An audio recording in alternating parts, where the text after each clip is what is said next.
तो आइए इस पर स्वागत करते हैं। जो हमसे बोल रहा है कि 100 ml 0.3 m HCl विलियन तथा 200 ml 0.3 स्टोन को मिलाते हैं तो परिणामी विलयन में H प्लस की मृता क्या हो जाएगी, आपको यहाँ पे बताना है। तो ये मिक्सिंग वाला हमारे पास केस है बच्चों। जब कभी भी आपके पास मिक्सिंग हो, देखो उसने H प्लस की मृता पूछी हुई, ध्यान रखना।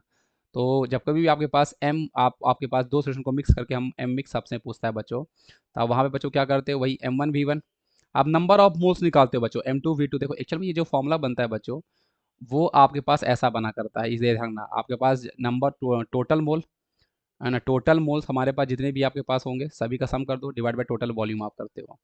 अब ये क्वेश्चन को ध्यान से आप देख लिया करो बच्चों कि हमसे उसने क्वेश्चन में H प्लस का पूछा हुआ है, तो H प्लस का आपको टोटल मोल लेना पड़ेगा, उसको डिवाइड बाय आप यहाँ पे टोटल वॉल्यूम कर दोगे तो आपके पास आंसर जो है बच्चों आपके पास निकल के आ जाएगा।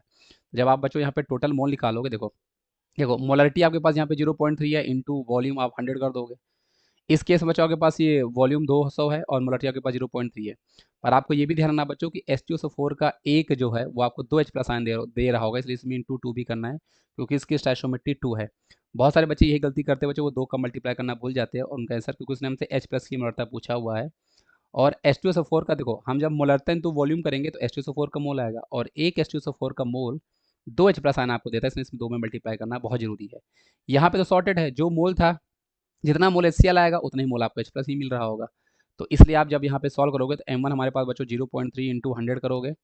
दूसरे वाले केस में बच्चों आप यहाँ पे 200 इंटू 0.3 इंटू आप यहाँ पे 2 करोगे। और टोटल वॉल्यूम कैसे होगा, दोनों को आप ऐड कर दो तो 100 इंटू 200 इंटू आपके पास 300 हो जाएगा।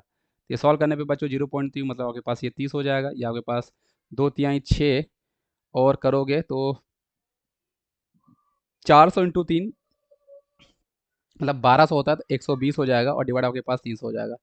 ये सब सॉल्व करने पे आपके पास 150 हो गया और 150 डिवाइड बाय आपके पास 300 हो जाएगा। तो सिंप्लीफाई करने पे 1/2 मतलब 0.5 हमारे पास इस क्वेश्चन का सही जवाब हो रहा है। तो आई होप आपको ये चीज़ समझ में आ गई होगी बच्चों। इस क्वेश्चन का सही जवाब आपके पास ऑप्शन नंबर डी जो है बच्चों 0.5 वो आपके पास हो जाने वाला है।